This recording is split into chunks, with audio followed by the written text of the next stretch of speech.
Hello, and thank you for choosing this heartfelt, modest historical romance by C.E.Mallery. Before we get started, don't forget to hit that subscribe button. Your support is appreciated and helps us continue bringing you more captivating tales, completely free. In each story are bits and pieces of true accounts of my personal life. So grab a pillow and make yourself at home and let your imagination transport you to a world of love, courage, and adventure in a time long past. Enjoy the story. Chapter 1. The Roose family in New York. The year was 1898, and the city of New York was alive with the hum of progress. The streets were crowded with horse-drawn carriages, street vendors shouting their wares, and the occasional clang of a trolley bell cutting through the din. High above the chaos, in a modest apartment on the second floor of a red-brick building, the Roose family made their home. Franky Roose was a man of many talents. By day, he was a fireman, rushing into danger to save lives and property. By night, he was a painter and handyman, fixing leaky pipes, patching walls, and creating art that he rarely had time to finish. His hands were calloused, a little on the short side, but his heart as big as the city itself. He loved his family fiercely, and every moment he wasn't working, he spent with them. Lucy Roose was the glue that held their little family together. She had a quiet strength about her, the kind that came from years of making do with what they had and finding joy in the small things. Her days were spent keeping house, cooking meals, and caring for their two daughters, Mina and Merel. She had a knack for turning their small apartment into a warm and welcoming home, with fresh flowers on the windowsill and the smell of bread baking in the oven. Mina, the eldest at 5 years old, was a curious and spirited child. She had her father's dark hair and her mother's bright eyes, and she was always asking questions about the world around her. Merel, just 3, was quieter but no less adventurous. She followed her sister everywhere, her tiny hand clutching Mina's as they explored their little corner of the city. Their apartment was small but full of life. The walls were adorned with Franky's unfinished paintings, and the windows offered a view of the bustling streets below. Mina and Merel loved to sit by the windows, watching the world go by. They would press their noses against the glass, pointing out the carriages, the street vendors, and the occasional stray cat darting between the buildings. Every morning, after Franky left for the firehouse, Lucy would take the girls down the 5 flights of stairs and around the corner to the specialty shop. It was really just a small grocery store, but to Mina and Merel, it was a magical place. The shopkeeper, Mr. Russo, always greeted them with a smile and a piece of hard candy for each of the girls. While Lucy picked out fresh meat and vegetables, the girls would play on the old-fashioned weight scale near the counter. They would take turns climbing onto the scale, giggling as the needle swung wildly back and forth. "Careful, girls," Lucy would call over her shoulder, her arms full of potatoes and onions. "You'll break the poor thing." "We're not that heavy, Mama," Mina would reply, her voice full of indignation. The walk back to the apartment was always an adventure. The girls would skip along the cobblestone streets, their laughter echoing off the buildings. Lucy pushed the groceries in a wire basket on wheels in one hand and held Meryl's tiny hand in the other, her heart full as she watched her daughter's joy. Life wasn't always easy for the Roose family, but they had each other, and that was enough. Franky worked long hours, and there were nights when he came home exhausted, his uniform smelling of smoke and sweat. But he always had a smile for Lucy and a story for the girls. He would scoop them up in his strong arms, spinning them around until they squealed with delight.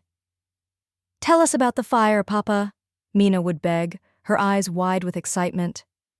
"Not tonight, sweetheart," Franky would say, his voice gentle but firm. "Tonight, I just want to hear about your day." And so, they would gather around the small kitchen table, sharing stories and laughter as the city buzzed on around them. The Roose family didn't have much, but they had love, and in their little apartment high above the streets of New York, that was more than enough. Chapter 2. The Fire That Changed Everything. The day started like any other. The sun rose over the city, casting a golden glow on the rooftops where Mina and her friends liked to play sometimes. You could hear the streets with the sounds of life. Franky Roose kissed Lucy on the cheek as he grabbed his fireman's helmet and headed out the door. Mina and Merel were still in their nightgowns, rubbing the sleep from their eyes as they waved goodbye to their father from the window. "Be safe, Papa," Mina called, her small hand pressed against the glass. Franky turned back, tipping his helmet with a grin. "Always, sweetheart." Lucy watched him disappear down the street, her heart heavy with the familiar mix of pride and worry. Being a fireman in New York City was no small thing. Fires broke out often in the crowded tenements, and the men who fought them were nothing short of heroes. But heroism came at a cost, and Lucy knew all too well the dangers Franky faced every day. The morning passed uneventfully. Lucy took the girls to the corner grocery store where they played on the weight scale as usual. Mr. Russo gave them their candies, and Lucy filled her basket with fresh bread, a slab of salted pork, and a bundle of carrots. The walk home was filled with laughter as Mina and Merel skipped along the cobblestones, their voices rising above the clatter of the city. But by afternoon, the air in the apartment felt different. Heavy. Lucy couldn't quite place it, but something gnawed at her, a sense of unease she couldn't shake. She tried to distract herself by tidying the kitchen and helping Mina with her letters, but her mind kept drifting to Franky. Then came the sound she dreaded most, the distant wail of fire bells.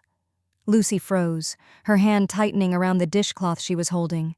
The bells echoed through the streets, growing louder as the fire wagons raced past their building. Mina and Merel ran to the window, their faces pressed against the glass. "Look, Mama, the firemen!" Mina exclaimed, pointing to the red wagons pulled by galloping horses. Lucy forced a smile, her heart pounding in her chest. "Yes, darling. They're going to help someone." But she couldn't stop the knot of fear that twisted in her stomach. She knew Franky was out there, somewhere in the city, running toward the danger while everyone else ran away. Hours passed, and the bells continued to ring.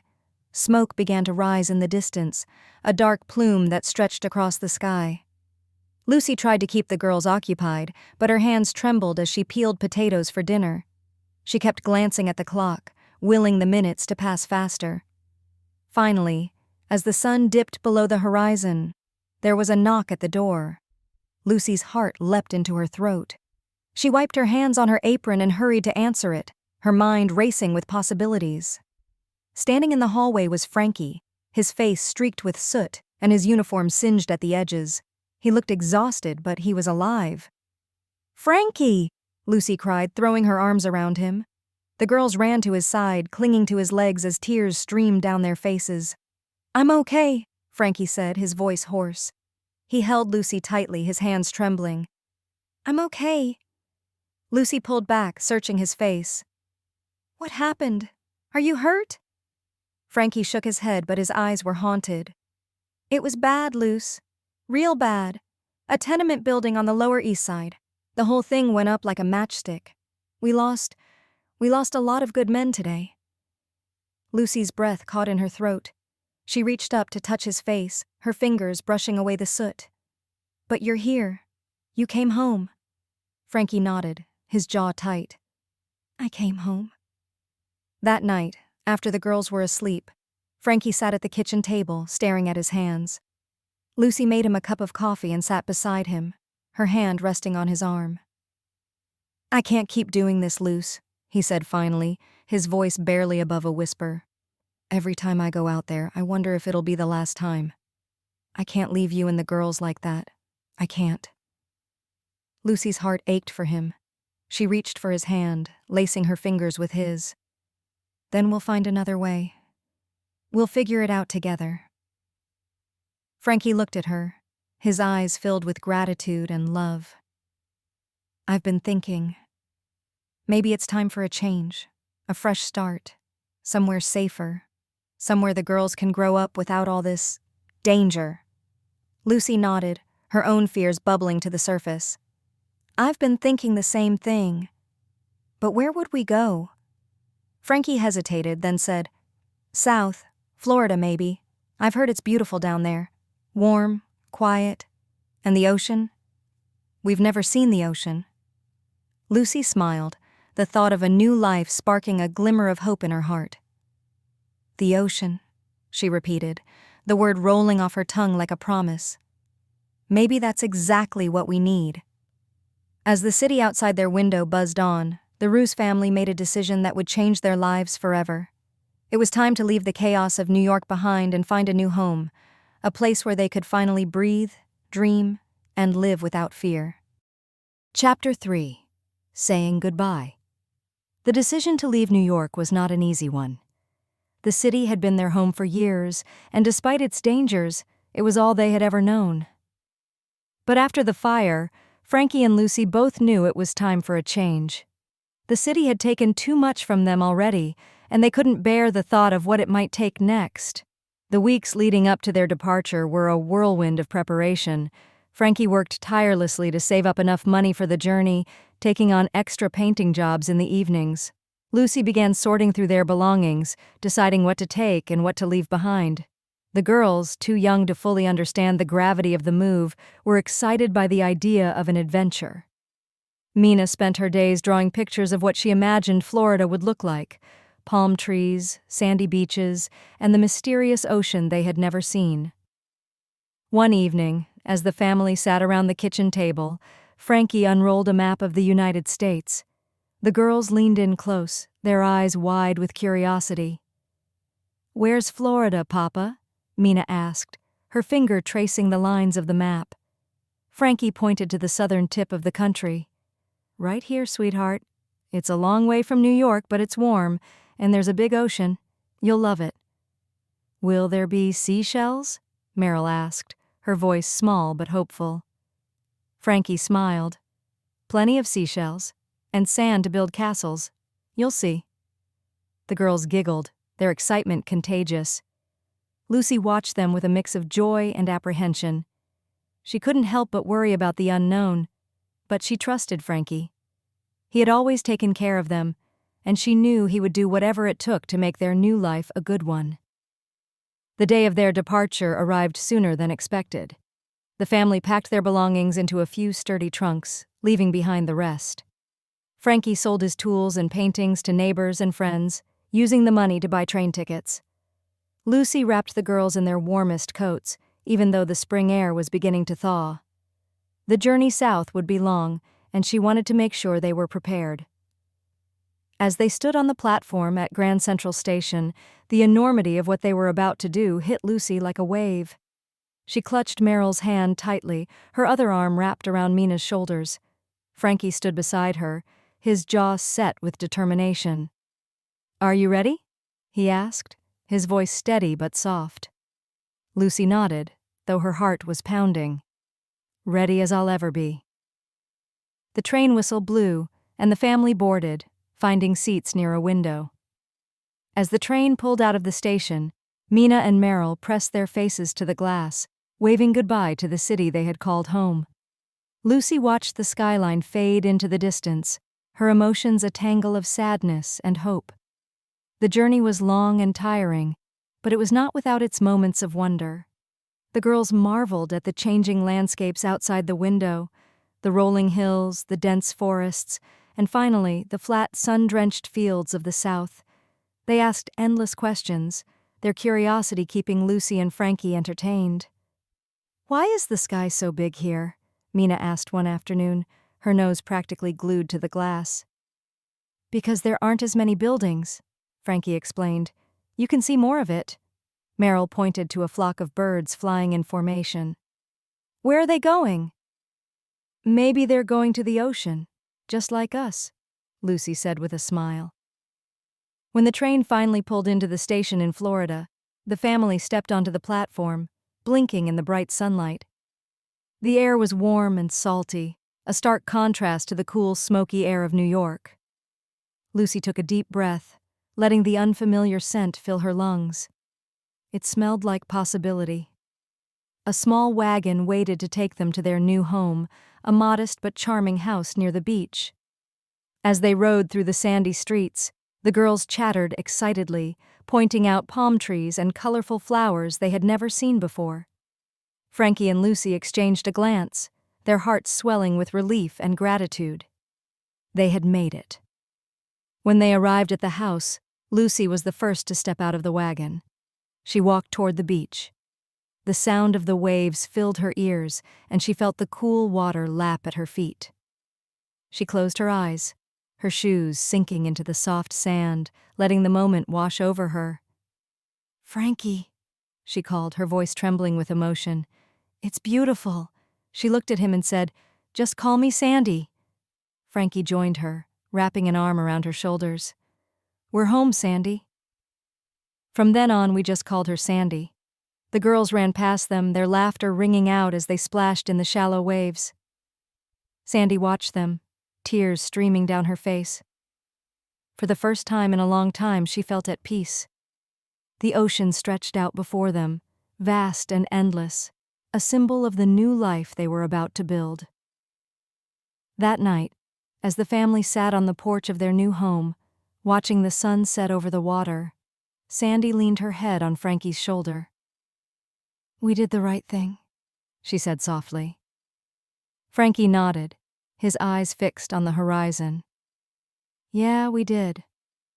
And for the first time in years, the Roose looked forward and never looked back. Chapter 4. Steps in the Sand. The morning sun poured through the windows of their new home, casting golden light on the wooden floors. The salty breeze drifted in, carrying with it the sound of waves crashing against the shore. Mina and Merel were already awake, their giggles echoing through the small house as they peeked out the windows. "Mama! Papa! The ocean is right there!" Mina shouted, her voice filled with wonder. Sandy, still adjusting to her new nickname, smiled as she tied her apron around her waist. "I know, sweetheart. We saw it yesterday." "But it's still there," Merel chimed in, her little feet pattering across the floor as she ran to her mother. "Can we go? Please, Mama? Please?" Franky appeared in the doorway, his suspenders hanging loosely over his shoulders. He rubbed his eyes and yawned. "What's all the commotion about?" "The girls want to go to the beach," Sandy said, laughing as Merel tugged on her skirt. Franky grinned. "Well, I don't see why not. It's not every day you wake up with the ocean in your backyard." "Yay!" Mina and Merel cheered, running to grab their shoes. Wait, Sandy called after them. "You can't go out there in your nightgowns. Get dressed first." The girls groaned but obeyed, rushing to their room to change. Sandy turned to Franky, her hands on her hips. "You're gonna spoil them, you know." Franky shrugged, a mischievous twinkle in his eye. "What's the point of living by the beach if we can't enjoy it?" A short while later, the family made their way down the sandy path that led to the shore. The girls ran ahead, their laughter carried on the breeze. Sandy and Franky followed, their hands intertwined as they took in the beauty of their new surroundings. When they reached the beach, Mina and Merel froze, their eyes wide as they took in the vast expanse of water before them. "It's so big," Mina whispered. "It's like it never ends," Merel added, her voice filled with awe. Franky crouched down beside them, his hand resting on Mina's shoulder. "That's the ocean, girls. It goes on farther than you can see. And it's all ours to explore." The girls squealed with delight and ran toward the water, their bare feet sinking into the warm sand. Sandy watched them, her heart swelling with joy. She turned to Franky, a smile spreading across her face. "They're so happy," she said softly. Franky nodded, his gaze fixed on the girls. "This is what we wanted, Luce. Sandy. A fresh start. A place where they can just be kids." Suddenly, a loud bark interrupted their moment. A scruffy dog came bounding down the beach, its tail wagging furiously. It stopped in front of Mina and Merel, barking playfully as it wagged its tail. "Look, Mama! A dog!" Mina called, crouching down to pet the animal. "Where did he come from?" Sandy asked, glancing around. A boy about Mina's age came running down the beach, his face red from exertion. "Hey, that's my dog!" he shouted. The boy skidded to a stop in front of the girls, panting as he tried to catch his breath. "Sorry about Sandy. The dog, I mean. She gets excited when she sees new people." Mina tilted her head. "Your dog's name is Sandy?" The boy nodded. "Yeah, she likes the sand, so we named her that." Merel giggled. "Our mama's name is Sandy now, too." The boy looked confused, but before he could ask, Franky stepped forward, extending a hand. "I'm Franky Roose, and this is my wife, Sandy, and our daughters, Mina and Merel. We just moved here." The boy shook Franky's hand.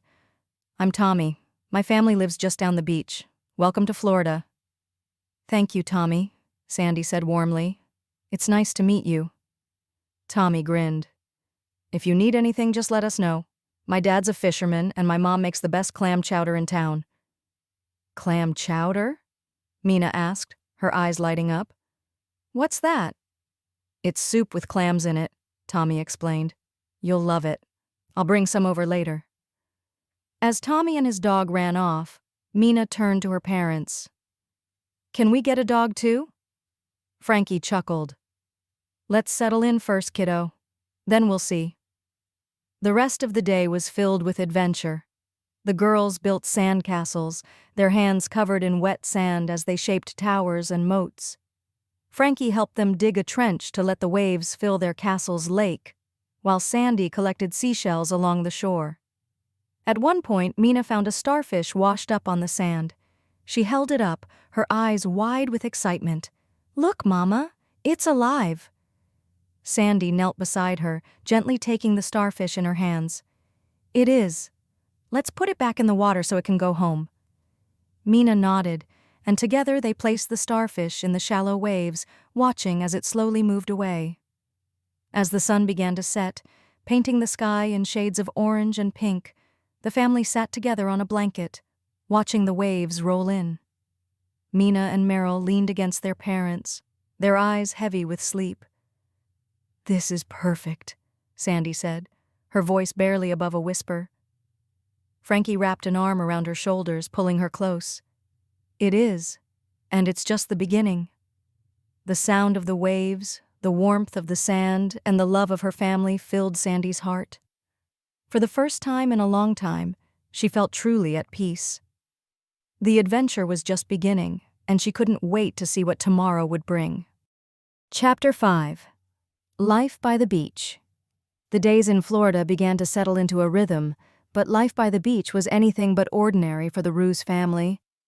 Every morning the sun rose over the ocean, the sky was all kinds of colors, and the salty breeze carried by tons of seagulls were the promise of new adventures. Mina and Merel woke up with boundless energy, eager to explore their new world, while Sandy and Franky worked to make their house a home. One morning, as the family sat around the table for breakfast, Mina was practically bouncing in her seat. "Papa, can we go to the beach again today? I want to find more starfish," she said, her voice full of excitement. "And I want to build the biggest sandcastle ever," Merel added, her cheeks puffed with a mouthful of bread. Franky chuckled, sipping his coffee. "You two are going to turn into little mermaids if you keep spending all your time in the water." "Mermaids are real, right, Papa?" Mina asked, her eyes wide with curiosity. Sandy laughed as she set a plate of eggs on the table. "Let's not give them any ideas, Franky. Next thing you know, they'll be swimming out to sea looking for mermaid tails." Franky leaned back in his chair, a playful grin on his face. "Well, if they do, I'll just have to build a boat and go after them." The girls giggled, and Sandy shook her head, smiling. "You're going to spoil them rotten." After breakfast, Franky grabbed his paint supplies and kissed Sandy on the cheek. "I've got a job in town today. A big one, painting the front of the general store. Shouldn't take more than a few hours." "Be careful in the heat," Sandy said, her voice tinged with concern. "I will," Franky replied, ruffling Mina's hair as he headed out the door. "You girls behave for your mama, all right?" "We will, Papa," Mina and Merel chorused, though their mischievous grins suggested otherwise. Once Franky was gone, Sandy decided to take the girls to the beach. She packed a basket with sandwiches, fruit, and a jug of lemonade, and they set off down the sandy path. The girls ran ahead, their laughter echoing through the air. When they reached the shore, Mina and Merel immediately began building a sandcastle, their little hands working furiously to shape the wet sand. Sandy spread out a blanket and sat down, watching them with a smile. "Careful with the towers, Merel," Mina instructed, her tone serious. "They have to be strong so they don't fall when the waves come." I know, Mina, Merel replied, sticking her tongue out as she carefully patted the sand. Sandy leaned back, letting the sun warm her face. She closed her eyes, listening to the sound of the waves and the girls' chatter. Yes, I can get used to this. But the peace didn't last long. Mama, look! Mina's voice was filled with alarm. Sandy's eyes snapped open, and she saw Mina pointing toward the water. A small boy, no older than 6, was wading too far out into the waves. The tide was pulling him farther from shore, and he was struggling to keep his head above water. Without hesitation, Sandy jumped to her feet. "Stay here!" she called to the girls as she ran toward the water. The boy's cries for help grew louder as the waves pushed him farther out. Sandy didn't think twice. She ran into the water, the cool waves crashing against her legs as she pushed forward. "Hold on!" she shouted, despite the fear gripping her heart. The boy's head dipped below the surface, and Sandy's heart raced. She dove into the water, her arms cutting through the waves as she swam toward him. When she reached him, she grabbed him under the arms and pulled him to the surface. "I've got you," she said, her voice firm but gentle. "You're okay." The boy clung to her, coughing and sputtering as she swam back to shore. By the time they reached the beach, a small crowd had gathered, including a frantic woman who ran toward them. "Tommy!" the woman cried, dropping to her knees as Sandy set the boy down on the sand. "Mama!" the boy sobbed, throwing his arms around her. Sandy knelt beside them, catching her breath. "He's all right. Just swallowed a bit of water." The woman looked up at Sandy, tears streaming down her face. "Thank you. Thank you so much. I don't know what I would have done if—" Her voice broke and she hugged her son tightly. Sandy placed a reassuring hand on the woman's shoulder. "He's okay now. Just keep a closer eye on him near the water."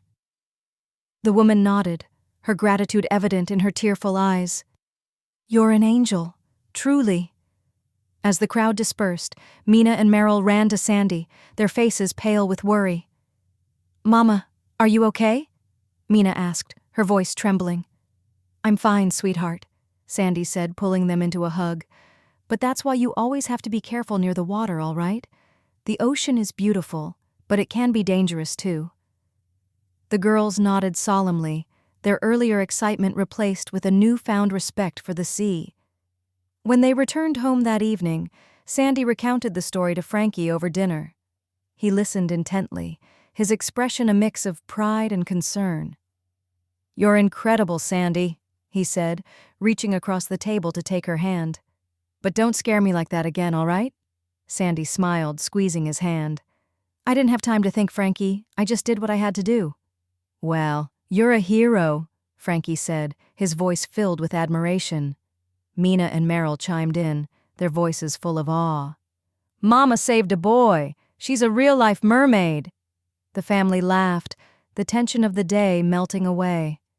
As they sat together, the sound of the waves drifting through the open windows, Sandy realized that life by the beach was more than just sandcastles and sunsets.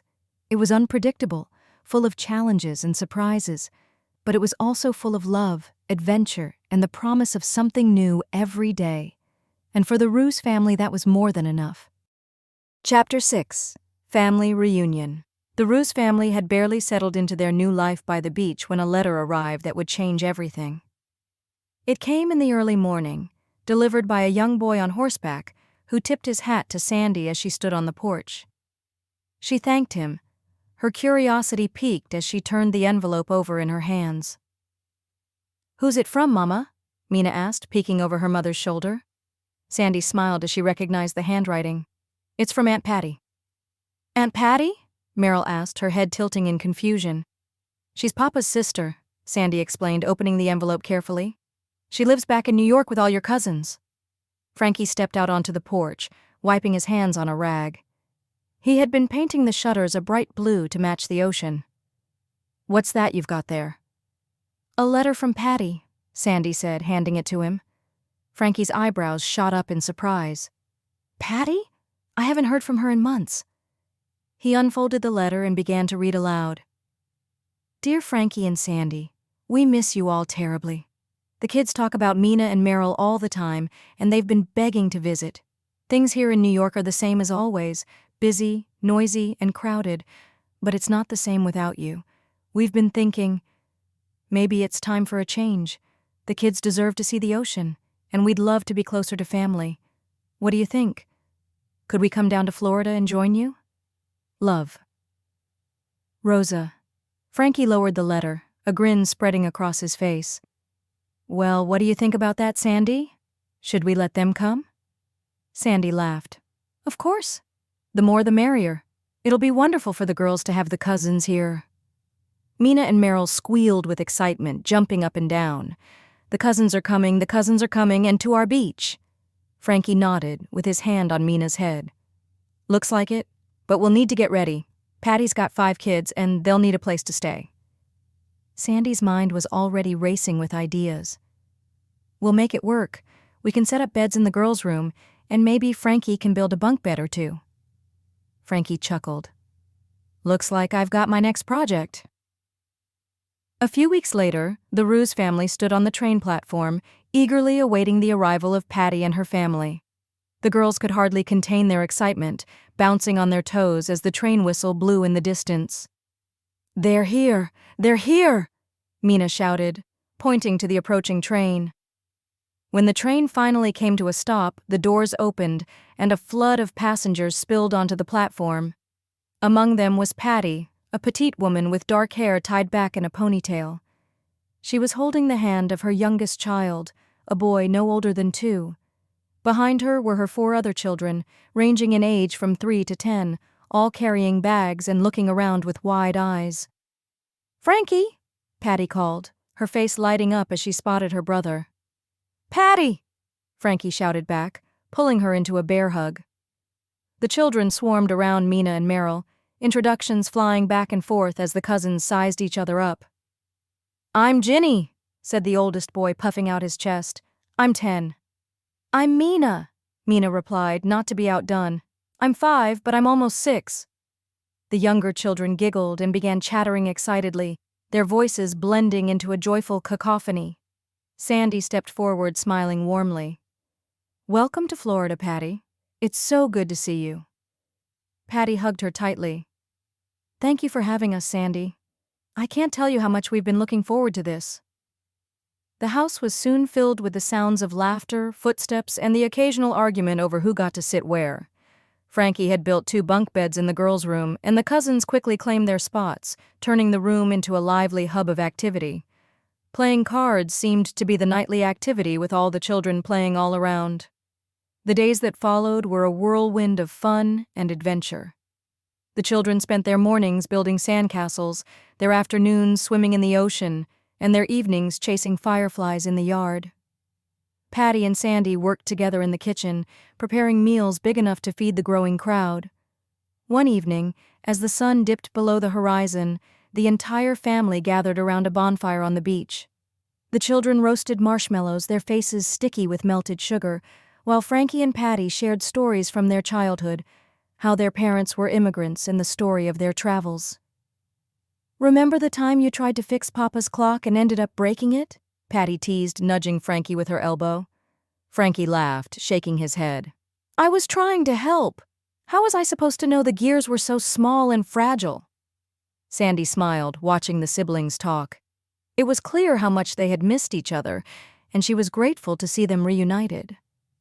As the fire crackled and the stars began to appear, Mina leaned against Sandy's side, her eyes heavy with sleep. Mama, she murmured, I'm glad they came. It's more fun with everyone here. Sandy kissed the top of her head. Me too, sweetheart. Me too. The night ended with the children falling asleep in a pile of blankets on the sand, their laughter still echoing in the air. Franky and Sandy sat together, watching the waves roll in, their hearts full. This is what it's all about, Franky said, his voice soft. Sandy nodded, resting her head on his shoulder. Family, love, home. We've got it all. With the moon shining brightly, they watched the waves roll in as long as they could. Chapter 7. Stormy Seas. The summer days in Florida were long and golden, filled with laughter, sunshine, and the salty tang of the ocean breeze. But as the weeks passed, the Roose family and their extended household began to notice subtle changes in the air. The breeze grew heavier, the sky darker, and the waves more restless. One afternoon, as Sandy stood on the porch hanging laundry, she noticed the clouds gathering on the horizon. They were thick and gray, rolling in like an ominous wall. She paused, her hands gripping the damp sheet she was pinning to the line. "Franky!" she called, her voice carrying over the sound of the wind. Franky appeared from the side of the house, where he had been repairing a loose shutter. "What is it, Sandy?" She pointed to the sky. "Look at those clouds, they don't look right." Franky squinted, his expression growing serious. "That's a storm coming, all right. A big one." By the time the children returned from the beach, the wind had picked up, whipping through the palm trees and sending sand skittering across the yard. Patty hurried them inside, herding the cousins like a mother hen. "What's going on, Mama?" Mina asked, her voice tinged with worry. "There's a storm coming, sweetheart," Sandy said, kneeling to brush the sand from Mina's hair. "But don't worry, we'll be safe here." Franky and Patty worked quickly to secure the house, nailing boards over the windows and tying down anything that could blow away. Sandy and the older children gathered supplies, filling jugs with water and lighting oil lamps in case the power went out. As the storm drew closer, the air grew thick and heavy, and the sound of the wind howling through the trees sent shivers down everyone's spines. Sandy said, "Make sure everyone stay away from the windows." The family huddled together in the main room, the younger children clutching their blankets as the first drops of rain began to fall. "Is it going to be scary, Papa?" Merel asked, her voice small. Franky knelt beside her, his hand resting on her. "It might be loud, but we're safe here. This house is strong, so I think we'll be okay." The rain came in torrents, pounding against the roof and walls. The wind howled like a wild animal, shaking the shutters and rattling the doors. Things started flying around the yard. The children clung to each other, their eyes wide as the storm raged outside. "Tell us a story, Mama," Mina pleaded, her voice trembling. Sandy nodded, her voice calm, although she felt like climbing the walls.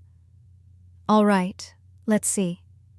How about the story of the brave little ship that sailed through the storm?" The children leaned in, their attention fixed on Sandy as she wove a tale of courage and adventure. Her voice was steady, a soothing anchor in the chaos around them. Outside, the storm reached its peak. The wind roared, and the sound of branches snapping echoed through the night. Suddenly, there was a loud crash, and the house seemed to shudder. "What was that?" Patty asked, her voice tight with fear. Franky grabbed a lantern and headed toward the back of the house. "Stay here, I'll check it out." Sandy's heart pounded as she watched him disappear into the darkness. She forced herself to stay calm for the children, who were clinging to her and Patty.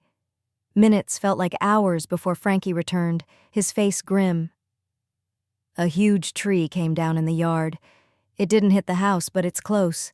We'll have some cleanup to do once this is over." Sandy let out a breath she hadn't realized she was holding. Oh, thank God. The storm raged on through the night, but gradually the wind began to die down and the rain lessened. By dawn, the worst of it was over. The family emerged from the house, blinking in the pale morning light. The yard was a mess of fallen branches, scattered debris, and puddles of muddy water. The tree that had come down lay just a few feet from the house, its massive trunk splintered and broken. "Could have been worse," Franky said, surveying the damage. "We're lucky it didn't hit the house." The children, now more curious than frightened, began to explore the yard, splashing in puddles and collecting fallen palm fronds. "Look, Mama, a coconut!" Merel called, holding up a large, waterlogged coconut she had found. Sandy laughed, her relief finally breaking through. "Well, I guess the storm left us a gift?" The family spent the day cleaning up, working together to clear the debris and repair the damage. Neighbors stopped by to check on them, offering help and sharing stories of their own experiences during the storm. By evening, the yard was tidy, and the house was back in order. The family gathered on the porch, watching the sun set over the ocean, a stark contrast to the gray storm clouds and the howling winds of the night before. "We made it," Sandy said softly, her hand resting on Franky's. Franky nodded, staring at the horizon. "We did, and we'll be ready for the next one." Mina and Merel sat at their parents' feet, their heads resting on each other's shoulders. The cousins were sprawled out on the porch, their laughter filling the air as they played a game of cards. As the first stars appeared in the sky, Sandy felt a deep sense of gratitude. The storm had tested them, but it had also brought them closer together. They were stronger now, as a family and as a community. And just like that, the waves calmly rolled in and out as they've always done. Chapter 8. Art and Adventure Life. After the storm settled into a comfortable rhythm, the Roose family and their cousins had grown even closer, bound by the shared experience of weathering the tempest together. The days were filled with the usual beachside activities, building sandcastles, swimming in the ocean, and collecting seashells. But there was a new sense of appreciation for the simple joys of life. Franky had always had the knack for drawing and painting, but had always been so busy, repairing the damage to the house and helping neighbors with their own storm-related repairs. But now he found the time to indulge in his passion, setting up his easel on the porch and capturing the vibrant colors of the Florida landscape. One morning, as Franky was working on a particularly striking painting of the sunrise over the ocean, a woman stopped by the house. She was dressed in a colorful sundress and wore a wide-brimmed hat that shielded her face from the sun. "Excuse me," she said, her voice warm and friendly. "I couldn't help but notice your beautiful paintings. Are you the artist?" Franky looked up, surprised. "Yes, ma'am, I am. I'm Franky Roose." The woman smiled, extending her hand. "I'm Eva Davies. I'm the director of the local art gallery. I was wondering if you might be interested in participating in our upcoming art fair." Franky's eyes widened. "An art fair? You mean show my paintings to the public?" Eleanor nodded. "That's right. We're always looking for new talent, and I think your work would be a wonderful addition to our show. It's a great opportunity to get your name out there and maybe even sell a few pieces." Franky hesitated, his mind racing. He had never considered himself a professional artist, but the idea of sharing his work with others was intriguing. "I don't know, ma'am," he said, scratching his head. "I've never done anything like that before." Ava smiled encouragingly. "Don't be nervous. It's a lot of fun, and I think people would really appreciate your paintings. They capture the beauty of Florida we all love so well." Sandy, who had been watching from the doorway, stepped forward. "Go for it, Franky. It's a great opportunity." Franky looked at Sandy, then back at Eva. "All right," he said, a grin spreading across his face. "I'll do it." Eva beamed. "Wonderful. The art fair is in 2 weeks. I'll send you all the details. I can't wait to see your work on display." As Eva walked away, Sandy wrapped her arms around Franky's waist. "I'm so proud of you," she said, her voice filled with excitement. Franky chuckled. "I'm a little nervous, to be honest.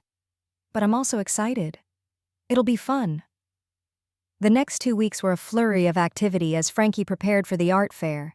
He spent hours painting, carefully selecting his best pieces and framing them with the help of his brother-in-law. Sandy and the children helped him set up a display table in the yard, arranging the paintings and adding colorful decorations. Finally, the day of the art fair arrived. The town square was transformed into a vibrant marketplace, with artists displaying their work, musicians playing lively tunes, and food vendors selling delicious treats. The Roose family arrived early, eager to set up their booth and soak in the atmosphere. As the day went on, people began to stop by Franky's display, admiring his paintings and asking questions about his technique.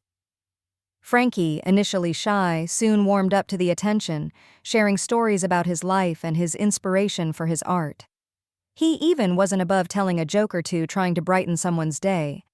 Mina and Merel, dressed in their matching outfits, proudly showed off their father's paintings to anyone who would listen. The cousins helped hand out flyers and offered refreshments to the visitors. "My papa is the best artist in the whole world," Mina declared to a group of onlookers, her chest puffed with pride. "His paintings are so pretty," Merel added, pointing to a colorful depiction of a sunset over the ocean. As the day wore on, Franky began to sell his paintings. People were drawn to his vibrant colors, his attention to detail, and his ability to capture the essence of Florida's natural beauty. "I love this painting of the beach," one woman said, handing Franky a wad of cash. "It reminds me of my childhood summers here." "This one is perfect for my living room," another man said, purchasing a painting of a flock of seagulls soaring over the waves. By the end of the day, Franky had sold nearly all of his paintings.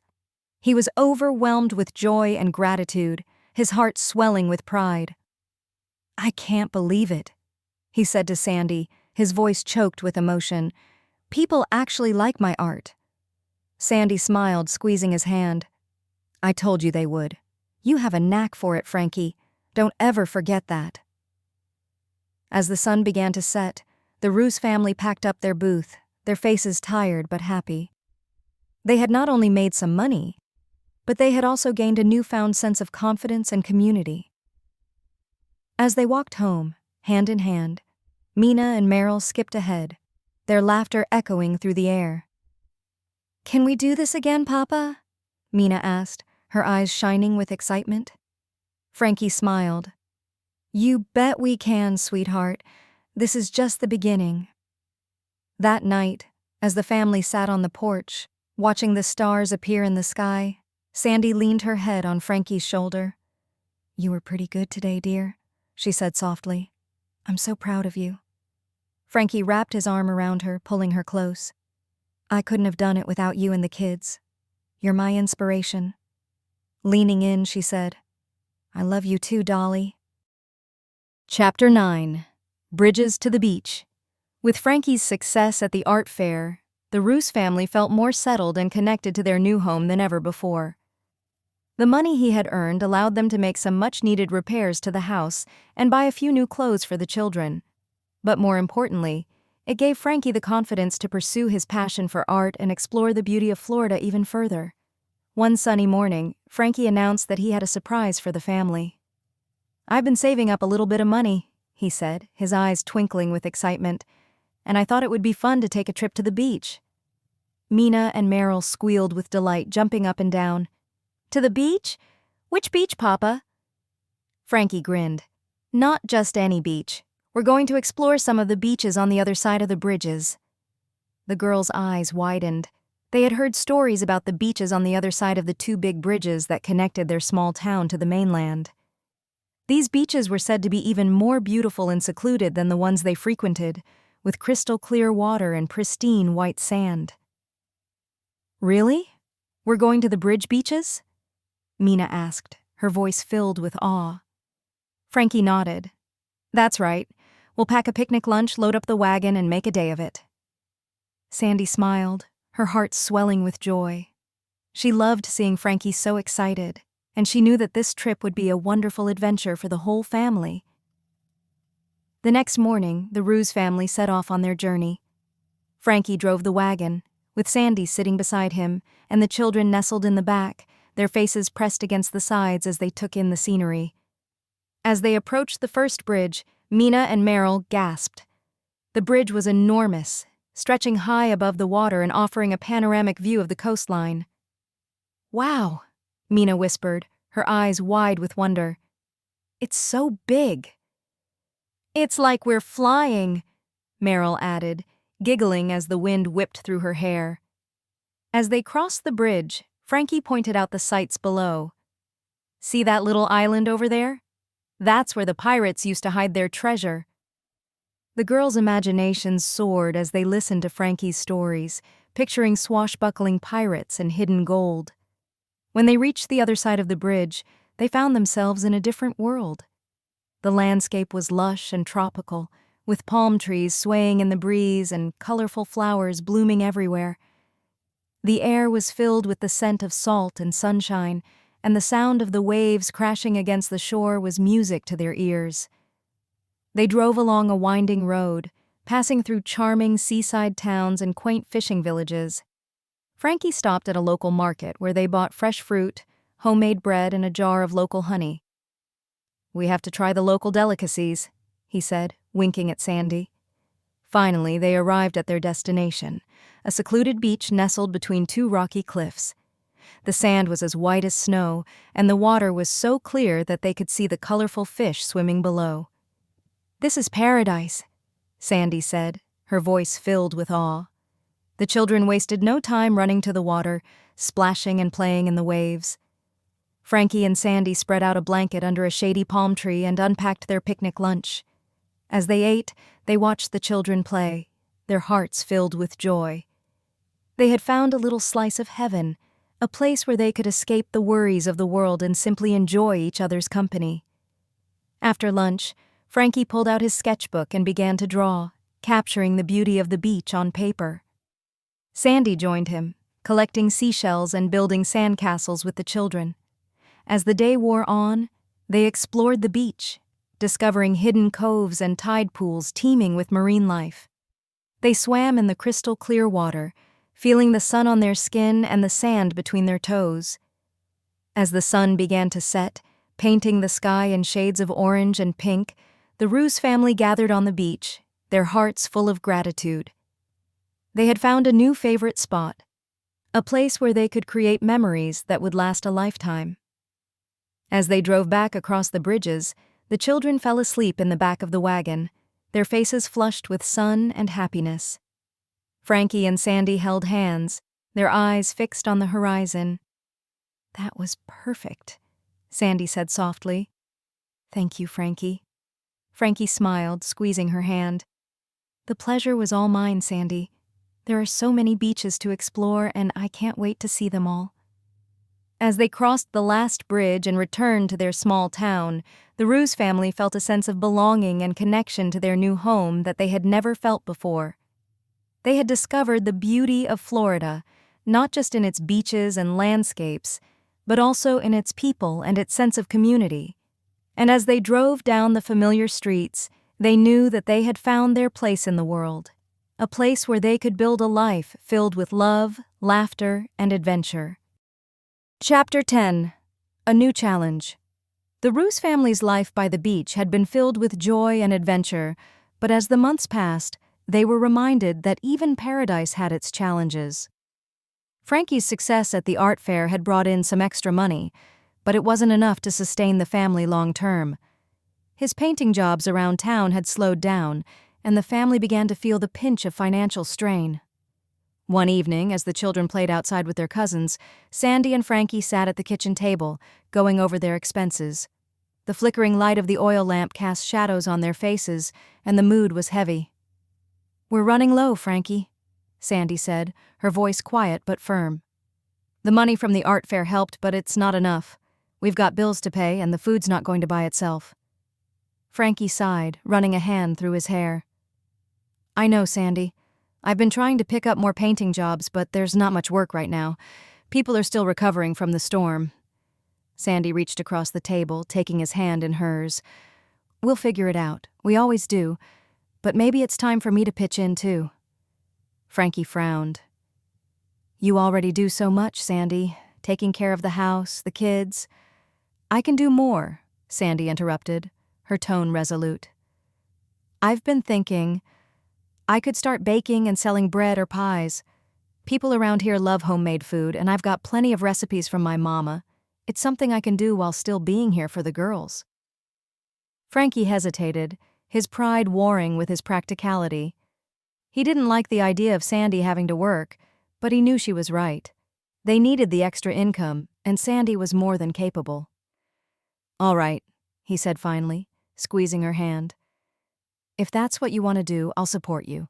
But let me help. I can build you a little stand to sell your goods at the market." Sandy smiled, relief washing over her. "Thank you, Franky. We're in this together, remember?" The next morning, Franky got to work building a small wooden stand for Sandy to use at the local market. He painted it a cheerful yellow and added a sign that read, "Sandy's Sweets and Treats." Meanwhile, Sandy began experimenting in the kitchen, perfecting her recipes for bread, pies, and cookies. The house was soon filled with the warm, comforting smell of baking, and the children eagerly volunteered to be taste testers. "Mama, this pie is the best one yet," Mina declared, her face smeared with blueberry filling. "Can I have another cookie?" Merel asked, holding up her empty plate. Sandy laughed, wiping her hands on her apron. "You two are going to eat all my profits before I even get to the market." By the end of the week, Sandy was ready. She loaded up the wagon with baskets of fresh bread, pies, and cookies, and Franky helped her set up the stand at the market. The girls came along, excited to help their mother sell her treats. The market was bustling with activity, filled with the sounds of vendors calling out their wares and the chatter of townsfolk. Sandy's stand quickly drew attention, the smell of her baked goods luring people in. "Is this your stand, Mrs. Roose?" a woman asked, eyeing the pies with interest. "It is," Sandy said with a warm smile. "Would you like to try a slice? I've got apple, blueberry, and pecan." The woman nodded, taking a slice of apple pie. She took one bite and her eyes lit up. "This is delicious! I'll take the whole pie." Word spread quickly, and soon Sandy's stand was swarmed with customers. Mina and Merel handed out samples, their cheerful voices drawing people in. "Try our mama's cookies," Mina called. "They're the best in town." By the end of the day, Sandy had sold nearly everything. Her best sellers were her banana breads, coconut custard pies, and her famous chocolate cakes. She packed up the empty baskets, her heart swelling with pride and gratitude. "You did it, Sandy," Franky said as they loaded the wagon. "I knew you would." Sandy smiled, leaning against him. "We did it, Franky. This was a team effort." Over the next few weeks, Sandy's business grew. She became a regular at the market, and her baked goods were in high demand. The extra income helped ease the family's financial strain, and Sandy found a new sense of purpose and fulfillment in her work. But the challenges weren't over yet. One day, as Sandy was preparing for the market, a man approached her stand. He was tall and stern-looking, with a clipboard in hand. "Mrs. Roose?" he asked, his tone brisk. "Yes, that's me," Sandy said, wiping her hands on her apron. "I'm from the town council," the man said. "I'm afraid you'll need a permit to sell your goods at the market. It's a new regulation." Sandy's heart sank. "A permit? How much does it cost?" $5, the man said, "and you'll need to renew it every month." $5 was a lot of money for the Roose family, and Sandy wasn't sure how they would afford it. But she refused to give up. That evening, she and Franky sat down to discuss their options. "We'll figure it out," Franky said, his voice steady. "Maybe I can sell a few more paintings, or pick up some extra work." Sandy nodded, her determination unwavering. "We've come this far, Franky. We're not going to let this stop us." The next day, Sandy returned to the market with her stand, determined to earn enough to cover the permit fee. The community rallied around her, buying her goods and offering words of encouragement. "You've got this, Sandy," one woman said, handing her $1 for a loaf of bread. "Here," another said for the pie. "We're all rooting for you." By the end of the day, Sandy had earned enough to pay for the permit, and she felt a renewed sense of hope. As the family sat around the dinner table that night, sharing a meal of fresh bread and stew, Sandy looked around at their smiling faces and felt a deep sense of gratitude. "We're stronger than we think," she said softly. Franky nodded, raising his glass. "To challenges and to overcoming them together." The family clinked their glasses and their spirits lifted. Chapter 11. The Big Celebration. The Roose family had weathered storms, both literal and figurative, and come out stronger on the other side. Sandy's baking business was thriving, Franky's art was gaining recognition, and the children were growing up happy and healthy in their little slice of paradise. To celebrate how far they had come, Sandy and Franky decided to host a beachside gathering for their friends, neighbors, and extended family. "It's time we thank everyone who's supported us," Sandy said one evening as she and Franky sat on the porch, watching the waves roll in. We couldn't have done this without them. Franky nodded, a smile tugging at his lips. A big celebration, huh? I like the sound of that. Let's make it something to remember. The preparations began immediately. Sandy and Patty worked tirelessly in the kitchen, baking pies, cookies, and loaves of bread, while Franky and the older children set up tables and chairs on the beach. Mina and Merel helped decorate, stringing colorful ribbons and lanterns between the palm trees. Do you think everyone will come, Mama? Mina asked as she carefully tied a ribbon to a tree. I'm sure they will, Sandy said, brushing a strand of hair from her face. This town has been so kind to us. They'll want to celebrate with us. The day of the celebration dawned bright and sunny, with a gentle breeze carrying the scent of salt and flowers. The beach was transformed into a festive wonderland, with tables laden with food, a bonfire ready to be lit, and a small stage set up for music and dancing. As the guests began to arrive, the air was filled with laughter and the sound of children playing. Neighbors brought dishes to share, adding to the feast, and musicians tuned their instruments, preparing to play lively tunes. "Franky, Sandy!" called Mr. Russo, the grocer who had been one of their first friends in town. He carried a basket of fresh fruit and some juice. "This is quite the party you've put together." "Thank you, Mr. Russo," Sandy said, giving him a warm smile. "We're so glad you could make it." The celebration was in full swing by the afternoon. The children played games on the sand, racing each other and flying kites, while the adults mingled and enjoyed the food. Franky set up an easel near the bonfire and began painting the scene, capturing the joy and energy of the day. "Papa, are you painting us?" Merel asked, peeking over his shoulder. Franky grinned. "Of course I am. This is a day we'll want to remember forever." As the sun began to set, casting the sky in shades of orange and pink, Franky stood on the small stage and called for everyone's attention. "Thank you all for coming," he said, his voice carrying over the sound of the waves. "When we first came to Florida, we didn't know what to expect. We were starting over and it was scary. But this community welcomed us with open arms, and we've found a home here. We couldn't have done it without all of you." The crowd erupted into cheers and applause, and Sandy stepped up beside Franky, her cheeks flushed with emotion.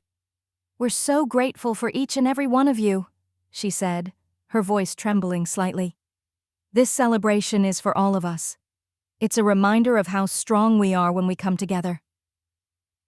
As the crowd cheered again, the musicians began to play, and the celebration continued into the night. The bonfire was lit. There was a warm glow over the beach, and people danced under the stars.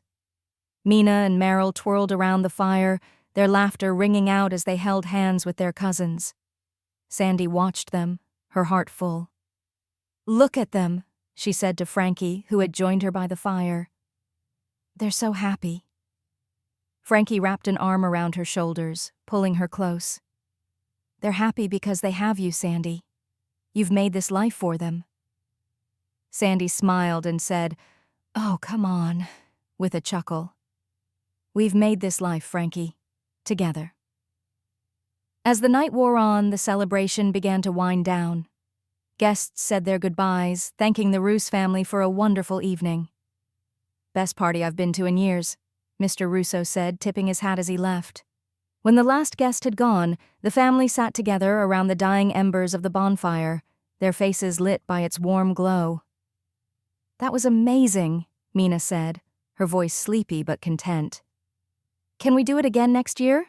Merel asked, yawning. Sandy laughed, brushing a strand of hair from Merel's face. "Oh, we'll see, dear. But for now, let's just enjoy this moment." As the waves lapped gently against the shore and the stars twinkled above, the Roose family sat together, their hearts full of love and gratitude. Chapter 12. Home at last.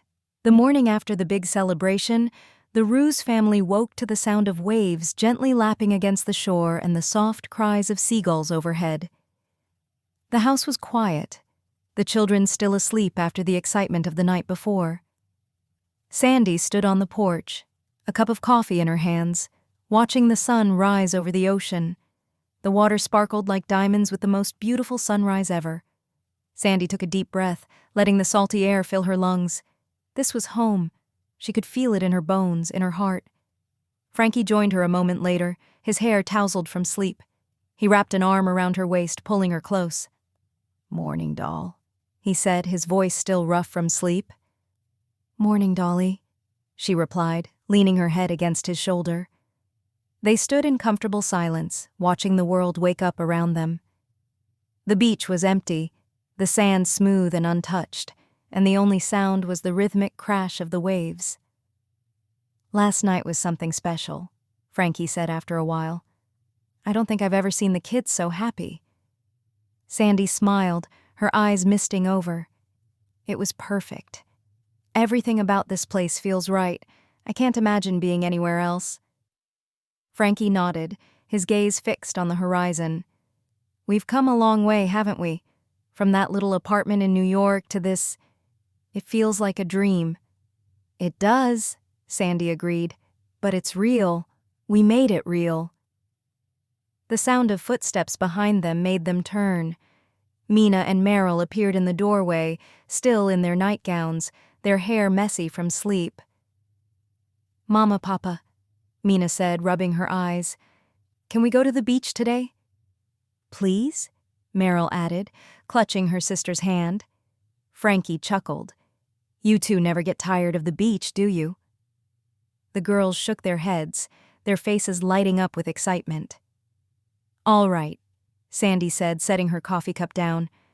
"But first, breakfast. We've got leftover pie from last night." The girls cheered, running back inside to the kitchen. Franky and Sandy followed, their hearts full as they watched their daughters chatter and laugh. Later that day, the family made their way down to the beach. The sun was warm on their skin, and the sand was soft beneath their feet. Mina and Merel ran ahead. Their laughter carried on the breeze. Franky carried his sketchbook, while Sandy brought a basket filled with snacks and a blanket. They found a spot near the water, spreading out the blanket and settling in for the afternoon. The girls built sandcastles, their hands covered in wet sand as they shaped towers and moats. Franky sketched them, capturing their joy and innocence on paper. Sandy watched them, her heart swelling with love.